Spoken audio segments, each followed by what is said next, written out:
हरिः ओम् श्री गुरुभ्यो नमः हरिः ओम् ॐ शन्नो मित्रशं वरुणः शन्नो भवत्वर्यमा शन्न इन्द्रो बृहस्पतिः शन्नो विष्णुरुक्रमः नमो ब्रह्मणे नमस्ते वायो त्वमेव प्रत्यक्षं ब्रह्मासि त्वमेव प्रत्यक्षं ब्रह्म वदिष्यामि ऋतं वदिष्यामि सत्यं वदिष्यामि तन्मामवतु तद्वक्तारमवतु अवतु माम् अवतु वक्तारम् ॐ शान्ति शान्ति शान्तिः ॐ सहना भवतु सहनौ भुनक्तु सह वीर्यं करवावहै तेजस्विनावधीतमस्तु मा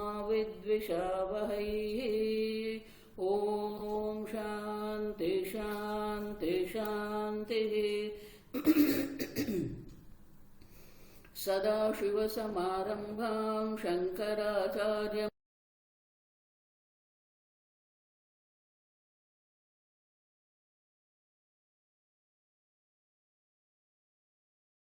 करुणालयं नमामि भगवत्पादं शङ्करं लोकशङ्करं शङ्करं शङ्कराचार्यं केशवं बादरायणं सूत्रभाष्यकृतौ वन्दे भगवन्तौ पुनः पुनः ईश्वरो गुरुरात्मेति मूर्तिभेदविभागिने व्योमवद्व्याप्तदेहाय दक्षिणामूर्तये नमः निधये सर्वविद्यानां विशदे भवरोगिणां गुरवे सर्वलोकानां दक्षिणामूर्तये नमः ॐ नमः प्रणवार्थाय शुद्धज्ञानैकमूर्तये निर्मलाय प्रशान्ताय दक्षिणामूर्तये नमः ॐ नमः श्रीशङ्करानन्द गुरुपादाम्बुजन्मने सविलास महामोह ग्राह ग्रासैककर्मणे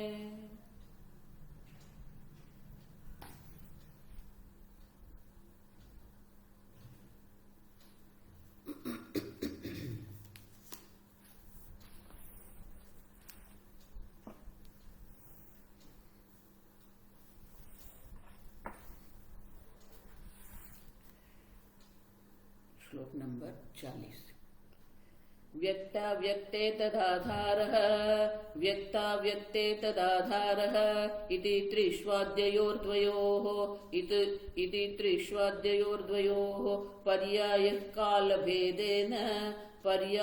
कालभेदेन तृतीयस्त्वनुगच्छति 41 निस्तत्त्वं भासमानं च व्यक्तमुत्पत्तिनाशभाग् तदुत्पत्तौ तस्य नाम वाचा निष्पाद्यते नृभिः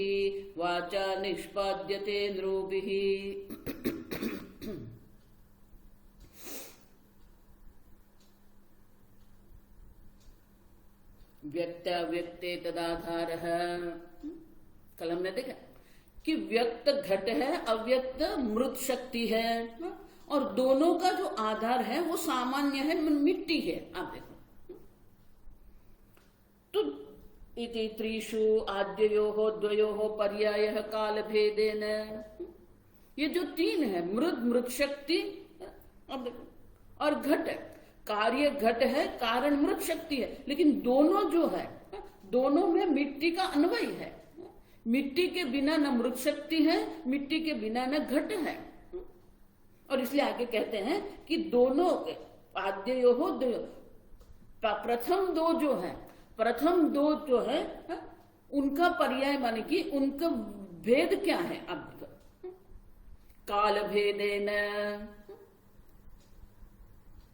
तो दोनों में जो भेद है वह काल भेद है। एक व्यक्त अवस्था है बाद में अव्यक्त अवस्था है दोनों एक साथ नहीं है। आप समझो काल भेद से उनका पर्याय है, आप समझो। और इसलिए कहते हैं कि इस प्रकार से जो काल भेद से जो दोनों में है, लेकिन मिट्टी तो क्या है, आप देखो, तृतीयस्तु अनुगच्छति, लेकिन मिट्टी जो है वो तो कार्य अवस्था में भी मिट्टी है, कारण अवस्था में भी मिट्टी तो है ही, आप देखो। उत्पत्ति के पहले घट नहीं था, मृत शक्ति थी, आप समझो। और इसलिए कहते हैं कि ये काल भेद है दोनों में। देखो यही बात भगवान गीता में कहते हैं, लेकिन हम एक शरीर की दृष्टि से देखते रहते हैं, जीव की दृष्टि से देखते हैं। अव्यक्तादीनि भूतानि व्यक्त मध्यानि भारत अव्यक्त निधनान्येव तत्र का परिदेवन। तो अव्यक्त है, मध्य में व्यक्त होते हैं, पुनः अव्यक्त हो जाते हैं। तो काल भेद से ये होता रहता है। लेकिन मिट्टी जो है वो सर्वसामान्य है। तो उनके लिए आगे कहते हैं कि जिसको हम कार्य कहते हैं, वो कार्य क्या है, आप देखो तो निसत्वम भासमानम च व्यक्तम उत्पत्ति नाश भाग। निसत्व, उनका अपना कोई स्वरूप नहीं है। घट जिसको आप कहते हैं, घट कोई वस्तु नहीं है, आप समझो। जब हम कहते हैं कि ये जगत मिथ्या है, माने क्या है, इल्यूजन नहीं है, उनका कोई अस्तित्व नहीं है, आप समझो। फिर भी हम घट कहते भासमानम च, उनका अपना कोई स्वरूप न होने पर भी वो दिखता है, आप देखो, भासमान, वो प्रतीत होता रहता है। उतना ही नहीं, उत्पत्ति नाश भाग, कार्य घट है, उनकी उत्पत्ति भी होती है, कार्य घट का नाश भी होता है।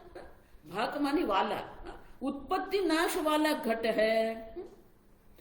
और ये जो घट है, तस्य उत्पत्तौ तस्य नाम, जब उनकी उत्पत्ति, तस्य उत्पत्तौ, आप देखो सती सप्तमी कहते हैं। तो सती सप्तमी माने कि जब उनकी उत्पत्ति होती है तब वो नाम होता है घट, आप देखो। और उस वाचा, नाम वाचा निष्पाद्यते नृभिः, मनुष्य उनके लिए वाचा, वाणी के द्वारा एक नाम का निरूपण करते हैं, आप देखो, एक नाम उनको मिल जाता है, ये घट है। तो ये विशेष प्रकार का जो नाम है कब होता है, उत्पत्ति होती है तब होता है। तो कार्य की उत्पत्ति के बाद उनको एक नाम हम देते हैं, लेकिन जब वस्तु देखने जाते हैं तो वहां जो हो वो तो मिट्टी ही है, मिट्टी से अन्य कुछ नहीं है, आप समझो। जिसको आप घट कह रहे हैं वो भी मिट्टी से भिन्न है ही नहीं, हम देख के गए। कारण अनन्यत्वात्, अधिष्ठान अनन्यत्वात्, कार्य से, अधिष्ठान से भिन्न कुछ है ही नहीं, आप। और इसीलिए निस्तत्व में अगर घट ढूंढने जाएंगे तो नहीं मिलेगा, जो मिलेगा वो तो मिट्टी ही मिलेगी आपको। और इसलिए कहते हैं नाम जो हम उनको देते हैं, उत्पत्ति के बाद हमको एक नाम देते हैं उनको, लेकिन है तो मिट्टी है।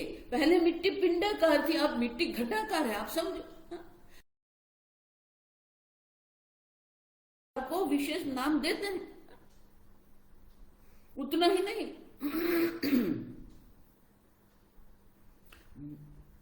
वो व्यक्त भी है, माने कि उत्पन्न भी होता है, वो नाश भी उनका होता है। कुलाल जो निमित्त कारण है वो घट बनाता है, आप समझो। और वही घट जो है वो नाश भी हो जाता है। तो उनका नाश भी है, उनका उत्पत्ति भी है। इसीलिए कहते हैं कि नहीं है ऐसा मत कहो, जगत है ही नहीं ऐसा कह नहीं सकते। जगत हमारे अनुभव में आता है, उनकी उत्पत्ति है, उनका नाश है, लेकिन वस्तु तो है। अगर देखो, इसीलिए भगवान भी कहते हैं कश्चिन माम वेत्ति तत्वतः, जो तत्व जो है ना, जिसको हम ईश्वर कहते हैं, भगवान कहते हैं, परमात्मा कहते हैं, उनका तत्व क्या है। हम तत्व की दृष्टि से हमें भगवान को समझना है। श्री कृष्ण भी भगवान है, श्री राम भी भगवान है, लेकिन भगवान का तत्व क्या है? तत्व तो सच्चिदानंद ब्रह्म है, सत्यम ज्ञानम अनंतम ब्रह्म, आप समझो। और इसलिए भगवान कहते हैं मेरी भक्ति करने वाले बहुत लोग हैं, शास्त्र अध्ययन करने वाले भी बहुत है, लेकिन मेरे तत्वों को जानने वाले बहुत कश्चिन वहां व्यक्ति तत्व था। आप देखो कोई है, आप समझो। और इसीलिए सबकी दृष्टि नाम और रूप पर ही रहती है, और वो नाम रूप है जिसकी उत्पत्ति भी है और जिसका नाश भी है। अब देखो, और ये जगत में जितनी भी वस्तुएं सब ऐसी है, घट मात्र नहीं है। अब सर्व प्रकार के जो जगत में जो वस्तु है सब नाम रूप घट जैसा ही है। अब देखो, तो बोले कि आप कहते हैं उत्पत्तो तस्य नाम, उत्पत्ति होने से उनका एक नाम बनता है, और वाणी के द्वारा हम उनका संपादन भी करते हैं, निष्पाद्यते। आप देखो, तो ऐसा क्यों है? तो आगे के श्लोक में कहते हैं व्यक्ते नष्टेपि नामेतन नामैतत, व्यक्ते नष्टेपि नामेतत, निरुवक्त्रेष्वनुवर्तते निरुवक्त्रेष्वनुवर्तते, तेन्नाम्ना निरूप्यत्वात् तेन नाम्ना निरूप्यत्वात्, व्यक्तं तद्रूपमुच्यते व्यक्तं तद्रूपमुच्यते। नाम और रूप। अब देखो, व्यक्ते नष्टेपि, ये व्यक्त घट जब नाश हो, जब उनका नाश होता है तो क्या होता है? नाम एतद् वक्त्रेषु अनुवर्तते। वक्त्रेषु, वक्त्रेषु माने वक्ते, वक्ता, वक्ताओं में, वक्त्रेषु माने वक्ताओं में उनका नाम अनुवर्तते, उनका नाम तो रहता है। आप देखो, नाम रह जाता है घट, लेकिन रूप घट जो उनका नाश हो गया। तो व्यक्त घट, जब व्यक्त घट का नाश हो जाता है तब उनका घट नाम जो है वो वक्ताओं के मुख में रहता है, और उसी नाम से उनका निरूपण भी करते हैं। तेन नामना निरूप्यत्वात् व्यक्तम तद्रूपम उच्यते।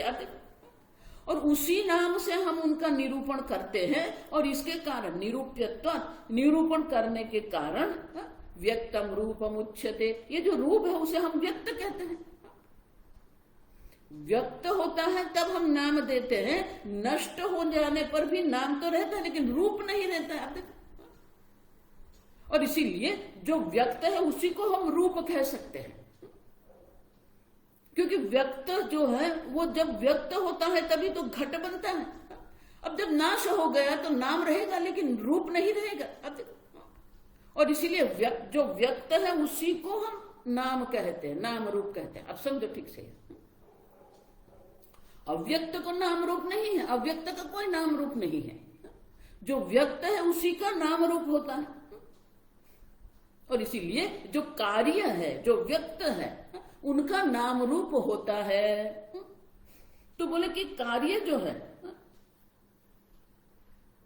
वो कार्य जो है वो कारण के, जो मृत कारण जो है, मिट्टी जो कारण है, तो मिट्टी कारण को हम सत्य कहते हैं।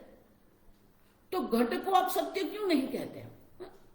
कारण जो सत्य है तो घट कार्य भी सत्य है। देखो यही सबसे बड़ा विवाद जो द्वैत और अद्वैत में वही है। द्वैतवादी ऐसा कहते हैं कि सत्य परमात्मा में से इनकी उत्पत्ति हुई है और इसलिए वो सत्य है। वही प्रश्न यहां करते हैं।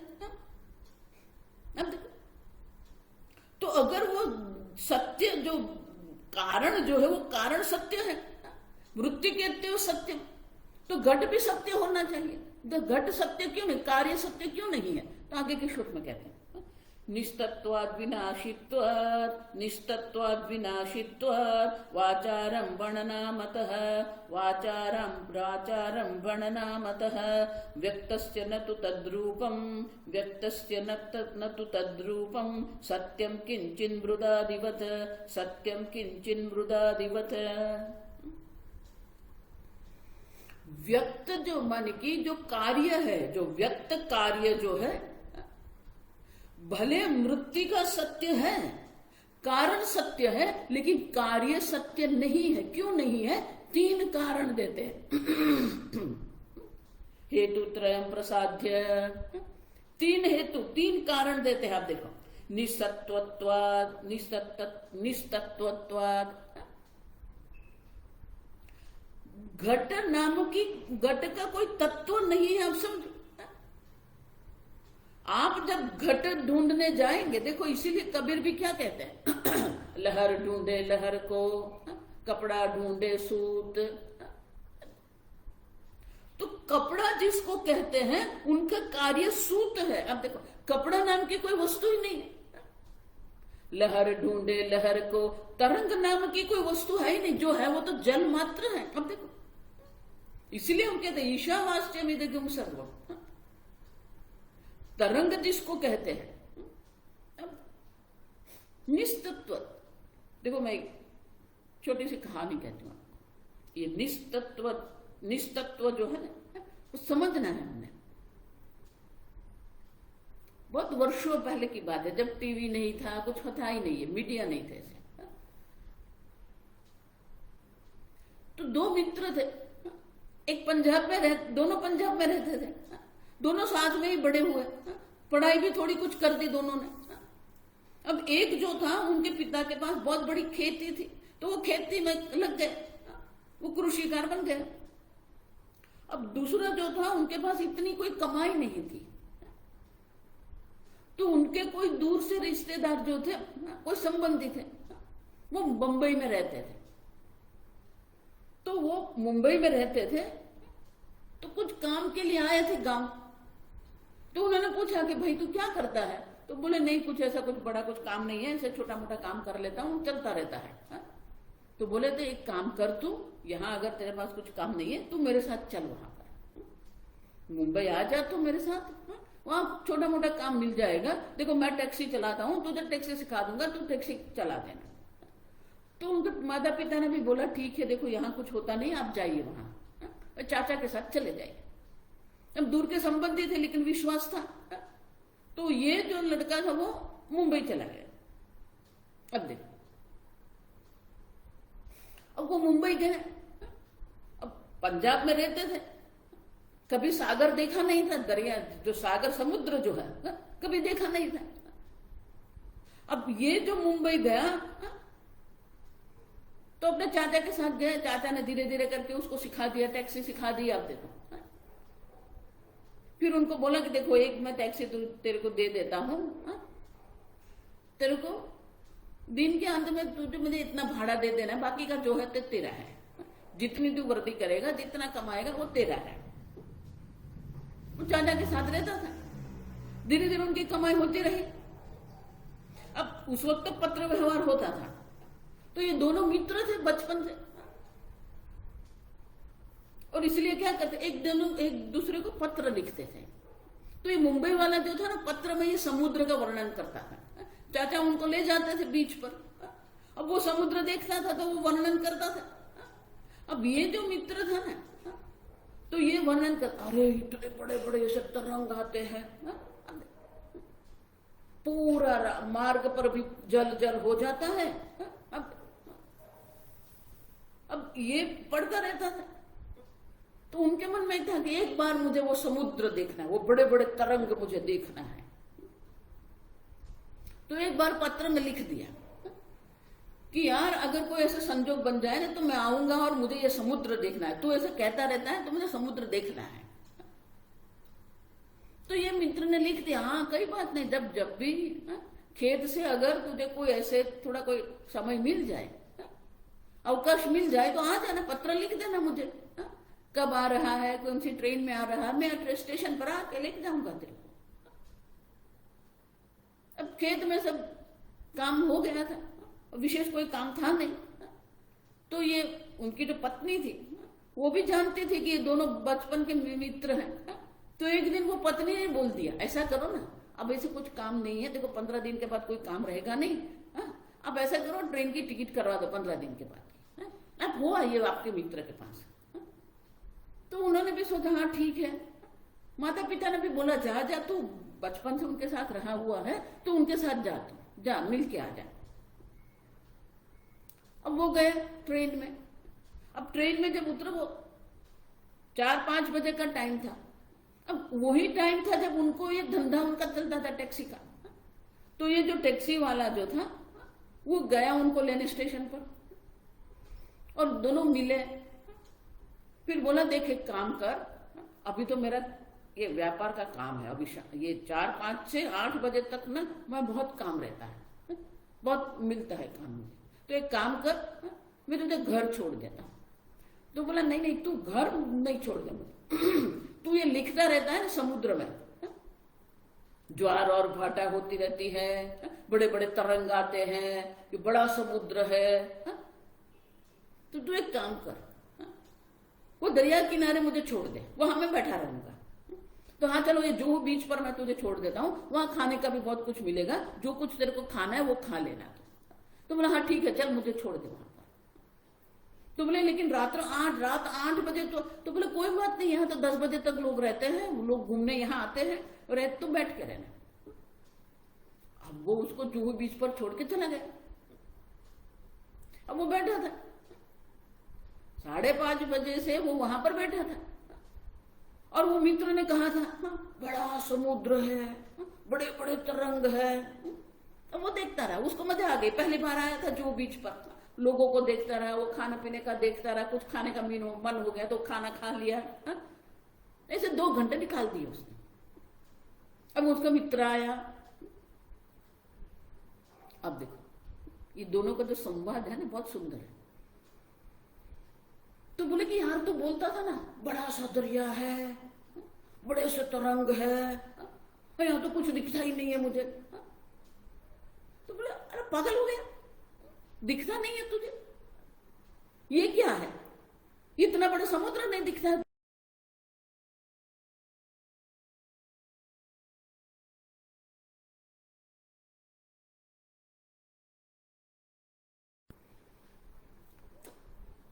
अरे ये समुद्र तेरे को नहीं दिखता है। तो वो जो पंजाब से आया था ना उसने उसका पकड़ के बोला यार तू पागल हो गया है। अब दोनों एक दूसरे को पागल कहते हैं, आप समझो ये क्यों? विचार दृष्टि। अब तो पंजाब से आया था ना, वो समझ नहीं रहे था, समुद्र और तरंग उनको समझ में नहीं आता था। तो ये मुंबई वाला जो था ना उसने उसको बोला अब देख मैं तरंग क्या है तेरे को बताता हूं। अब देखो ये जो देख देख देख देख तो देखो ये ऐसे ऊंचा हो गया कि नहीं, ऊपर दिखा कि नहीं? अरे ऊपर तो पानी गया,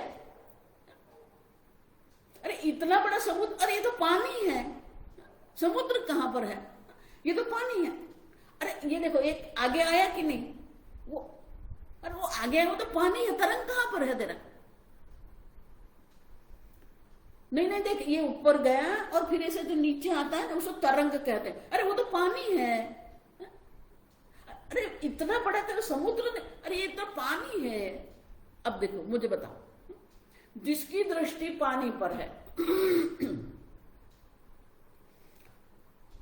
तो ये मित्र उनको आधे घंटे तक समझ आता रहा ना कि इसको समुद्र कहते, इसको तरंग कहते, तो ये बोलता रहा ये तो पानी है पानी है। अब देखो क्यों? क्योंकि जो जल है, जल से भिन्न समुद्र नाम की वस्तु है, जल से भिन्न तरंग नाम की वस्तु है नहीं है। अब देखो तरंग जो आप जिसको कहते हैं वो तो जल है, समुद्र आप जिसको कहते हैं वो जल है। आप समझो ये ठीक से, निस्तत्वत्वाद। किसको आप तरंग कहेंगे? पानी के एक विशेष आकार को हम कहते हैं ये तरंग। जल के विशेष आकार को हम तरंग कहेंगे, जल के एक विशेष भराव को हम समुद्र कहते हैं। लेकिन तत्व तो क्या है? वो जल मात्र है। समुद्र भी जल है और तरंग भी जल मात्र है, आप समझो। और जिसकी दृष्टि जल पर है उनको आप कितना भी समझाइए, तो जिसको आप कार्य व्यक्त कार्य घट जिसको कहते हैं, तो घट नाम की तरंग नाम की कोई वस्तु है? अब देखो नहीं है, आप समझो। उनका अपना घट का अपना कोई तत्व नहीं है, निस्तत्वत्वात्, विनाशित्वात्। आगे मैंने कहा था कार्य है वो विनाशी होता है। जातस्य ही ध्रुव मृत्यु, जिसका जन्म हुआ उनका मृत्यु अवश्य होने वाला है। उत्पत्ति हुई तो नाश है, आप समझो ये। और इसलिए कहते हैं कि जो व्यक्त घट जिसका हम नाम देते हैं, व्यक्त को जो हम व्यक्त कार्य को जो हमने घट नाम दिया है, वो घट स्वयं निस्तत्व है और उनका विनाश होने वाला, विनाशित्व। वाचारंभण नामतः, देखो ये मेरा सबसे प्रिय है, वाचारंभण। शंकराचार्य कहते हैं वागालंबनम। अब देखो आपके मुख पर वाग आलंबन, आपके मुख में, आपकी जिह्वा पर घट शब्द है, घट नाम है, नामतः नाम मात्र। वाचारंभणम विकारो नामधेयम, नामधेयम माने नाम मात्र।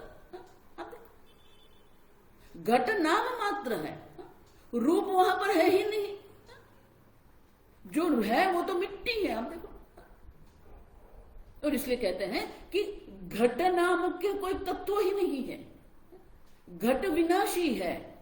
और घट शब्द आपके जिह्वा पर है, बाहर आप ढूंढने जाएंगे तो आपको मिट्टी मिलेगी, घट नहीं मिलेगा। अब देखो, वक्तस्य न तु तद्रूपम सत्यम किंचित मृदादिवत, जिस प्रकार से मृदादि जो कारण है, उपादान कारण का जो कारण की जो सत्यता है, ऐसी सत्यता ये घट की व्यक्त रूप की नहीं है।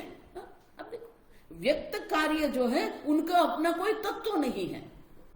अब समझो, संपूर्ण जगत ऐसा ही है। अब देखो,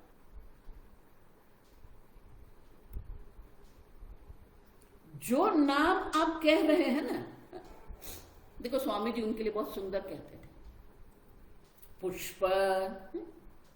स्वामी जी के डेस्क पर हमेशा एक पुष्प रखते थे, एक गुलाब का पुष्प रहता था। तो स्वामी जी कहते हैं ये पुष्प है। आप देखो, ये अगर आपको समझना है ना, निष्तत्वत्व, उनको शास्त्र में कहते हैं संघातस्य। अब देखो, जो संघात है ना, संहता नाम परार्थत्वात्, ये नियम है। संहत माने कि अनेक अंग उपांग की विशेष रचना जो है उन्हें हम संघात कहते हैं, संहता नाम। आप जिसको ये पुस्तक कहते हो ना, ये पुस्तक जो है बहुत पुरानी है। देखो, करीब करीब 50 साल पुरानी, 50 वर्षों की। तो ये पुस्तक है। आप देखो, तो पुस्तक शब्द आपके जिह्वा पर है, आप समझो। लेकिन पुस्तक नाम की कोई वस्तु है क्या? क्यों? जब आप कहेंगे ये पुस्तक है ना, लेकिन ये पुस्तक क्या है? संघात, संघात है। स्वामी जी संघात की अंग्रेजी में बहुत सुंदर व्याख्या करते थे। Intelligently put together to serve a purpose.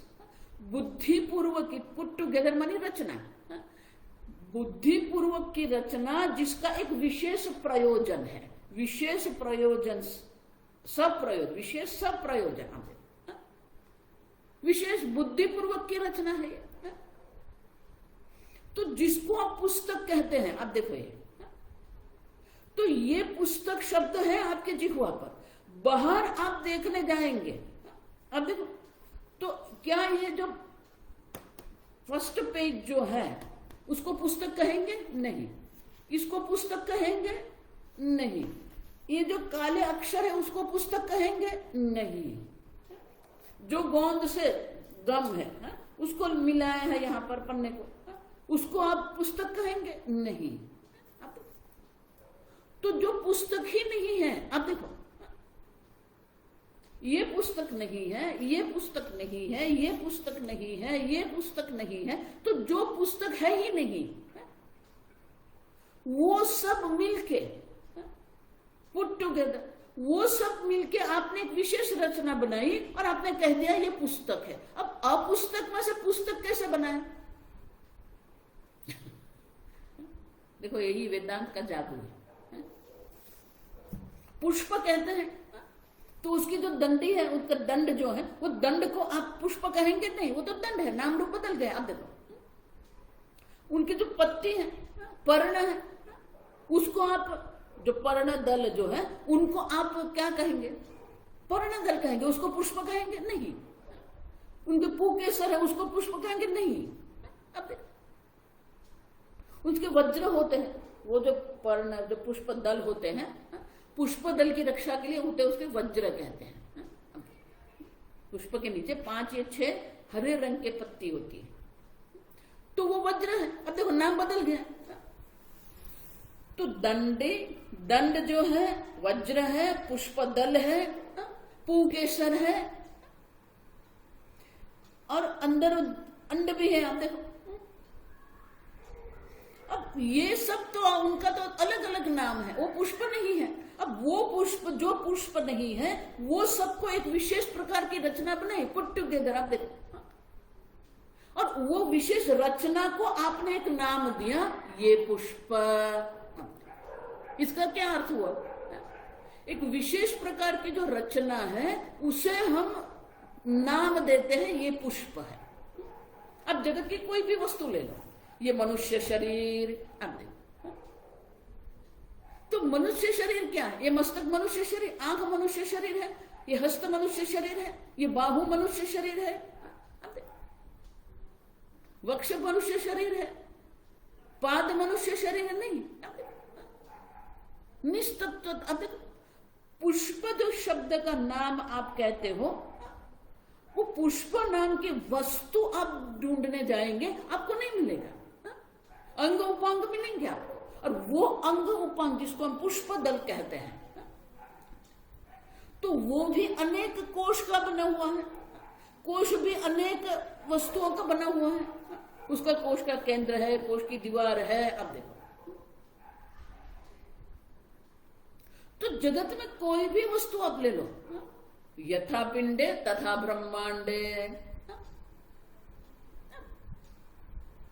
तो एक विशेष प्रकार की रचना को हम नाम देते हैं। माने उनका कोई अपना तत्व नहीं है, पुष्प नाम की कोई वस्तु नहीं है। आप समझो, नाम पुष्प है आपके जिह्वा पर, वागा वाचारंभणम नामतः, नाम से आपके जिह्वा पर ये नाम है। लेकिन बाहर आप पुष्प ढूंढने जाएंगे, नहीं मिलेगा। आपके मुख पर घट नाम है, बाहर देखेंगे तो मिट्टी का एक विशेष आकार है, वस्तु नहीं है, तत्व नहीं है वहां पर। निस्तत्व मानी उनको वस्तु कोई तत्व नहीं है।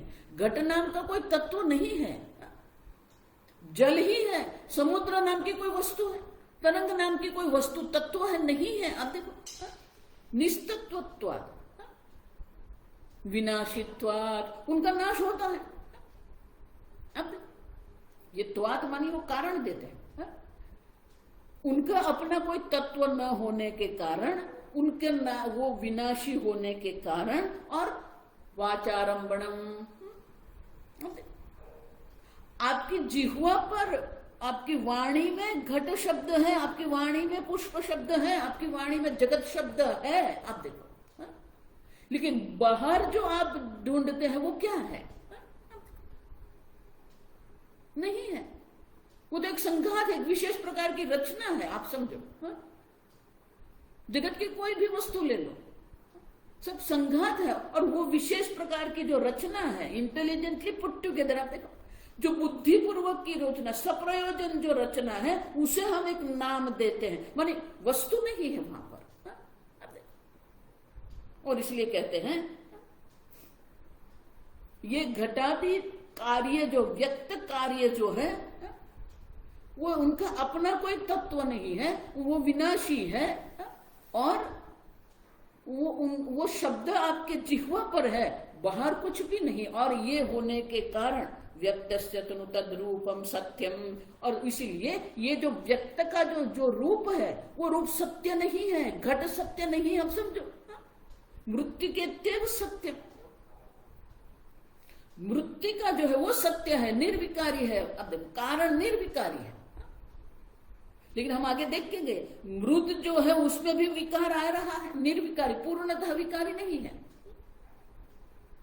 पूर्णतः निर्विकारी मिट्टी नहीं, उसका विकार है। अब पहले पिंडाकार थी, अब वो घटाकार हो गई।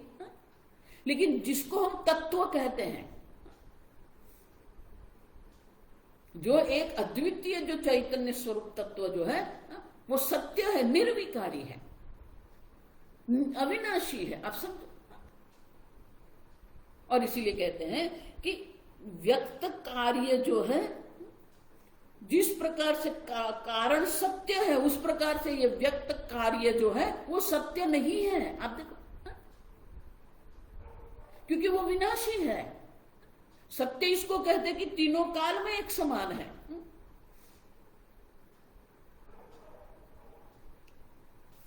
और इसलिए आगे कहते हैं एवं विकारस्य असत्यत्व उत्पाद्य, इस प्रकार से जो घटादि कार्य जो है, जो विकारी है, जो व्यक्त है, असत्यत्व, वो सत्य नहीं है। तो उनका असत स्वरूप का निर्णय करने के बाद इदानीम तदधिष्ठान रूपाया मृदः सत्यत्वम उपपादयति। उपपादयति माने तर्क पूर्वक उनको निश्चय करते हैं हम। तो जो कारण है वो सत्य है, कार्य है वो मिथ्या है, असत्य है। आप देखो, तो कारण सत्य कैसे है? तो आगे के श्लोक में कहते हैं, 44वां श्लोक, अव्यक्त काले ततः पूर्वम व्यक्त काले ततः पूर्वम व्यक्त काले ततः पूर्वम ऊर्ध्वमप्येक रूप भाग सतत्वम विनाशंच सत्यम मृद्वस्तु कथ्यते। अब देखो, व्यक्त काले मान की जो व्यक्त रूप है, घट स्वरूप है, ततः पूर्वम, घट की उत्पत्ति के पहले, एकम ऊर्ध्वम माने उत्पत्ति के बाद, विनाश के बाद। अब देखो, व्यक्त काले माने स्थिति है, घट की स्थिति काल जो है, पूर्व माने की उत्पत्ति के पहले का समय जो है, ऊर्ध्व माने की उत्पत्ति के बाद नाश के बाद, सतत्वम अविनाशम च सत्यम, घट की उत्पत्ति के पहले, घट के नाश के बाद, और जब घट की स्थिति है। तीन काल हो गए ना। एक रूप भाग, वो एक समान ही है, उनमें किसी भी प्रकार का कोई विकार नहीं होता है। वो तत्व है सतत्व, वो मिट्टी तत्व है, अविनाशम, उनका नाश नहीं है। घट की उत्पत्ति के पहले भी मिट्टी थी, घट की उत्पत्ति के बाद भी मिट्टी है, घट के विनाश के बाद भी मिट्टी तो रहेगी। सतत्व मृद वस्तु कथ्यते, वो जो सद मृद वस्तु है उसे सत्य कहते हैं। अब देखो, सत्यम कहते हैं। देखो, इसीलिए ये श्लोक का एक ही वाक्य में अर्थ होता है, त्रिकालेपि तिष्ठति, तीनों काल जो एक समान रहता है वो सत्य है। घट के पूर्व भी मिट्टी थी, घट की स्थिति काल में, व्यक्त काल में भी मिट्टी है, उनको ऊर्ध्व माने उनके नाश के बाद भी वो मिट्टी रहेगी। और इसीलिए मृद वस्तु सत्यम कथ्यते, और इसीलिए मृद वस्तु जो है माने कि मृद जो है उनको हम सत्य कहते हैं। घट है उसको सत्य नहीं कह सकते। आपकी जिह्वा पर घट शब्द है, लेकिन बाहर आप ढूंढने जाएंगे तो आपको मिट्टी ही मिलेगी। और इसीलिए ये नाम हम देते हैं एक विशेष आकार को, ये घट है, लेकिन आकार किसका है? मिट्टी का आकार है, तो वस्तु तो मिट्टी है। अब ननु घटादेह कार्य जातस्य सत्तत्वे तस्य आरोपित रजतादेह अधिष्ठान ज्ञानेन निर्वर्त्यता सादिति शंकते।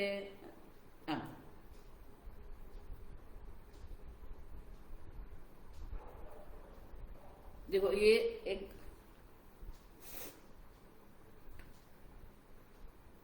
लोग ये सत्य और मिथ्या को ठीक से समझते नहीं। शास्त्र अनेक प्रकार के दृष्टांत देते हैं,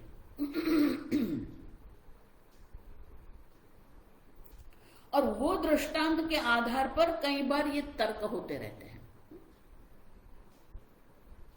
हमने आगे देखा रज्जु और सर्प।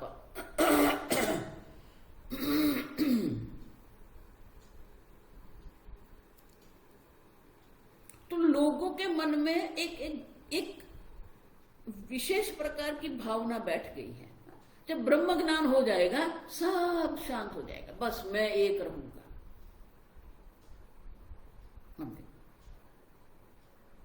ये अयोग्य है, आप समझो क्यों? क्योंकि रज्जु और सर्प का दृष्टांत हम देते हैं, मिट्टी और घट का दृष्टांत देते हैं। तो जब हम रज्जु और सर्प की बात करते हैं तो हम क्या कहते हैं? रज्जु पर सर्प का अध्यारोप कर दिया, रज्जु में सर्प बुद्धि हम करते हैं। आप देखो, है तो रज्जु, रस्सी ही है, लेकिन हम उसे सर्प कहते हैं। अब है तो रज्जु, तो सर्प की जब प्रतीति होती है तब भी वहां पर तो रस्सी ही है, सर्प है ही नहीं। और जब हमें रस्सी का दर्शन होता है तब ये सर्प की निवृत्ति हो जाती है। तो यही बात को ध्यान में रखकर ये अगला श्लोक है कि जिस प्रकार से रस्सी का जैसे दर्शन हो गया, सर्प की तत्काल निवृत्ति है, सर्प नहीं रहेगा, रस्सी ही रहेगी। लेकिन यहां तो ऐसा नहीं है, आप कहते हो। और इसलिए अगला श्लोक है, आप समझो, आगे सब मैं समझाऊं। व्यक्तम घटो विकारश्चेत, व्यक्तम घटो विकारश्चेत, एतर नामभिरीरितः, एतैर नामभिरीरितः, अर्थश्चेदनृतः कस्मात्, अर्थश्चेदनृतः कस्मात्, न मृद्बोधे निवर्तते, न मृद्बोधे निवर्तते, न मृत बोधे निवर्तते। मिट्टी का जब ज्ञान होता है कि ये मिट्टी ही है तो घट की तो निवृत्ति नहीं होती है। अब देखो,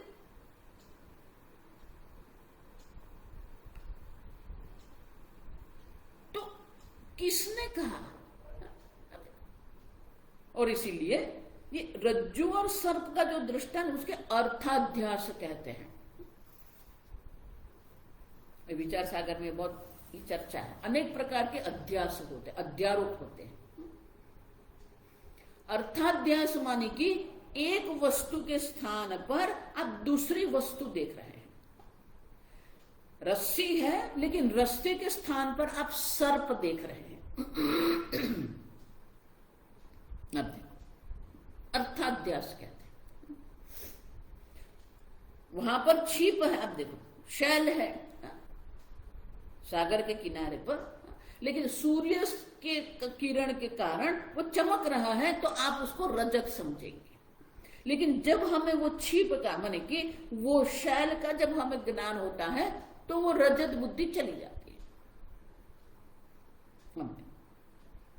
तो बोले कि अगर ये मृत्तिका सत्य है और घट अनृत है, तो जैसे ही हमें मिट्टी का ज्ञान होता है तो घट की निवृत्ति हो जानी चाहिए। व्यक्तम घटः विकारश्च एतैहि नामभिरीरितः, जो व्यक्त है, जिसकी उत्पत्ति हुई है, जिसको हम घट नाम से जिसका हम वर्णन करते हैं, वो घट विकारः च, जो विकारी है, आप समझो। अर्थश्चेद, आप देखो, तो घट नाम भी है और घट नाम के साथ अब देखो अर्थतः एक विशेष आकार को हम घट कहते हैं। अब समझो, तो नाम रूप नाम भी ही, अब देखो, नाम के द्वारा जिसको व्यक्त किया गया है घट है। और आप कहते हो अर्थः चेद अनृतः। अर्थ मानी कि अगर रूप, अगर उनके वस्तु देखने जाइए तो वो तो अनृत है, मिथ्या है। अगर वो मिथ्या है तो क्या होना चाहिए? मृत बोधे निवर्तते न कस्मात्। किस कारण से मृत मिट्टी का ज्ञान होने पर वो घट की निवृत्ति क्यों नहीं होती है? कस्मात् न निवर्तते। आप देखो, अब समझो, देखो यही अयोग्य है। आप समझो, ये शंका है कि हो जाना चाहिए, तो उनकी निवृत्ति क्यों नहीं होती है? आप देखो, कारण के ज्ञान से कार्य की निवृत्ति हो जानी चाहिए, लेकिन नहीं होती है। क्यों नहीं होती है? तो कहे कि वो निवृत्ति क्यों नहीं होती है, और इसके लिए एक दूसरे प्रकार का, आप समझो ठीक से, दूसरे प्रकार का अध्यास या अध्यारोप है, जिसको हम ज्ञानाध्यास कहते हैं। अब देखो, ये ज्ञानाध्यास है ना, जिसमें क्या होता है, कुछ हम अनुभव कर रहे हैं, और अनुभव करते हुए जब उनकी सत्यता का ज्ञान हमें होता है तो उनकी निवृत्ति नहीं होती, वो दिखता रहता है। देखो, इसलिए पूज्य स्वामी जी कहते हैं, वेदांत जो है ना, वेदांत ये जगत की निवृत्ति के लिए नहीं है। आप समझो, वेदांत में जो आपको तत्व ज्ञान का उपदेश किया जाता है, वो तत्व ज्ञान के द्वारा ये जगत की निवृत्ति नहीं करनी है हमें। ये द्वैत जगत रहेगा, ये नाम रूप जगत रहेगा। आप समझो, आगे बहुत कुछ हम देख के गए। और इसीलिए वेदांत क्या करता है, ये द्वैत जगत हमारी समस्या नहीं है। द्वैत प्रकरण में हम देख के गए, ये द्वैत विवेक प्रकरण में हमने देखा, ये जगत जिसको हम कहते हैं, ये द्वैत जिसको हम कहते हैं, वो द्वैत जगत हमारी किसी भी प्रकार से समस्या नहीं है। और इसलिए स्वामी जी का वाक्य है, duality is not the problem, the reality given to the duality is the problem. ये द्वैत जगत जो है वो हमारी किसी भी प्रकार से समस्या का कारण नहीं है, लेकिन उनको जो हमने सत्यता कर दे के रखी है ना, वो हमारी समस्या है। आप देखो, उनके प्रति जो सत्य बुद्धि करके हमने रखी है ना, देह में अहम बुद्धि करके रखी है और ये जगत में सत्य बुद्धि करके रखी है, वो हमारी समस्या है। तो देह में अहम बुद्धि और जगत में सत्य बुद्धि जो हमारी समस्या है, तो जगत की निवृत्ति नहीं करनी है, जगत की जो सत्यता है उनकी निवृत्ति हमें करनी है। समझ गए? Duality is not the problem, the reality जो सत्यता उनको दे के रखी है ना, वो सत्यता की निवृत्ति कर दो, फिर ये जगत आपके लिए कोई समस्या नहीं है। आपकी सत्य बुद्धि आपके लिए समस्या है। आप समझो, एक बार सत्य बुद्धि की निवृत्ति हो गई, शास्त्र में उसे क्या कहते हैं, बाधित हो गया। आप देखो, फिर वो दिखता रहेगा, उनका अनुभव भी होता रहेगा, लेकिन उनमें सत्य बुद्धि नहीं है। जिस प्रकार से मृग जल, आप देखो, आपको रण प्रदेश में जाने की आवश्यकता नहीं है।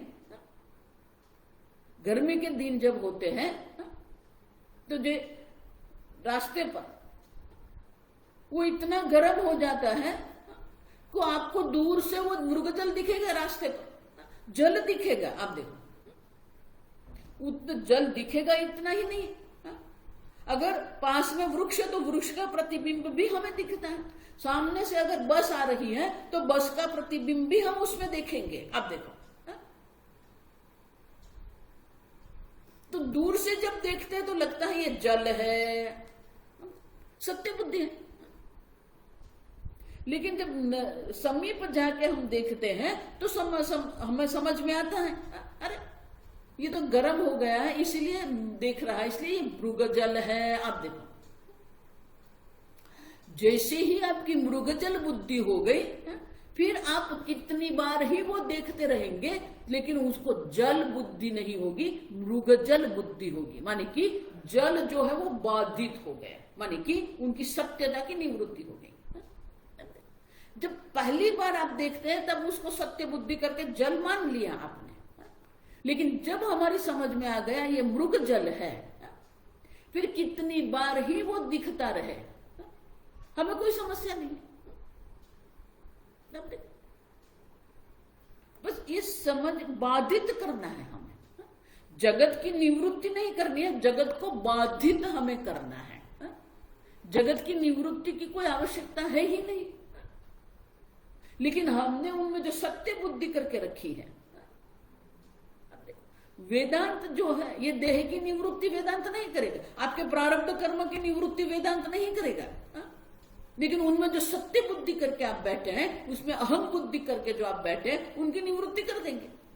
एक बार अहम बुद्धि की निवृत्ति होगी, ना हम देह है अब, और ये जगत जो है वो दिखता है, जगत है नहीं, दिखता है, प्रतीति होती है जगत की अब।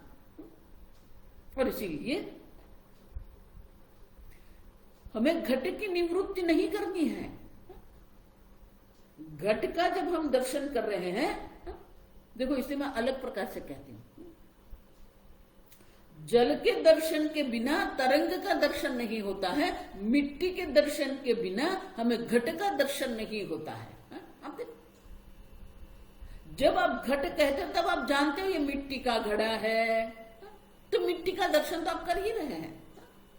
घट के दर्शन के साथ साथ मिट्टी का दर्शन है वहां पर। तरंग का दर्शन जब होता है तो तरंग के दर्शन के साथ साथ वहां पर जल का दर्शन भी है। आप समझो, जल का भी हम दर्शन कर रहे हैं। आप देखो, आप समझ रहे हो? तो कार्य रूप जो व्यक्त रूप जो कार्य घट है, कार्य रूप जो तरंग है, तो कार्य का दर्शन करते हैं तो उनके उपादान कारण का भी दर्शन होता है हमें। तरंग का दर्शन करते तो जल का दर्शन है हमें, जल के दर्शन के बिना तरंग नहीं है। लेकिन जब ये संपूर्ण जगत कारण की बात आती है ना, तो ये नहीं है। अब देखो, यही समस्या है हमारी। आप देखो कि घट के दर्शन के साथ साथ मिट्टी का दर्शन है, तरंग के दर्शन के साथ साथ जल दर्शन है, तो ये जगत का हमें दर्शन हो रहा है। तो जगत का जो उपादान कारण जो ब्रह्म है, जिससे ये जगत की उत्पत्ति हुई है, वो ब्रह्म का दर्शन हमें क्यों नहीं होता है? अब देखो, अगर ये जगत का दर्शन मैं कर रही हूं तो मुझे वो जगत के दर्शन के साथ साथ अब देखो ब्रह्म के दर्शन होने चाहिए। ब्रह्म के दर्शन के बिना जगत का दर्शन संभव ही नहीं है। आप समझ रहे हो? उपादान कारण के दर्शन के बिना ये कार्य जो है, वो कार्य के दर्शन की कोई संभावना नहीं। पूज्य स्वामी जी इसलिए कहते थे, सत्य ही नहीं, आप कल्पना भी करो, आप शर्ट की कल्पना करो लेकिन कपड़ा नहीं होना चाहिए। आप तरंग की कल्पना करो लेकिन जल नहीं होना चाहिए। आप घट की कल्पना करो लेकिन मिट्टी नहीं होनी चाहिए।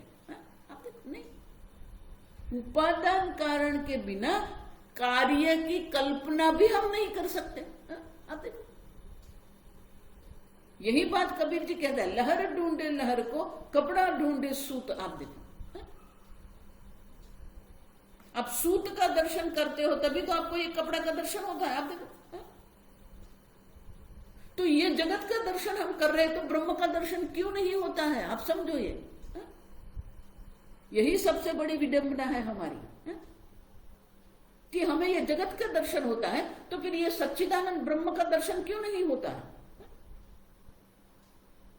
विचार दृष्टि विचार, अब देखो अविचारणा, हम देख के गए आगे कि हम विचार नहीं कर रहे हैं। हमारे पास विचार दृष्टि, विवेक विचार दृष्टि नहीं है। ये जगत तो ब्रह्म है ही, लेकिन विचार दृष्टि के अभाव के कारण अब देखो अविचारणा, हम विचार नहीं करते हैं, इसलिए हमें यह ब्रह्म का दर्शन नहीं होता है।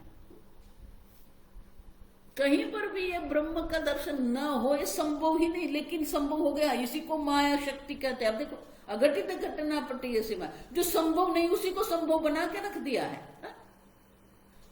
उपादान कारण के दर्शन के बिना कार्य का दर्शन नहीं होता है। और ये माया तत्व ने ऐसा बना के रख दिया कि वो कार्य देख रहे हैं, हम जगत कार्य देख रहे हैं, संपूर्ण ब्रह्मांड को देख रहे हैं हम, लेकिन वो ब्रह्म का ही दर्शन हमें नहीं हो रहा है। यही तो माया शक्ति है। आप देखो,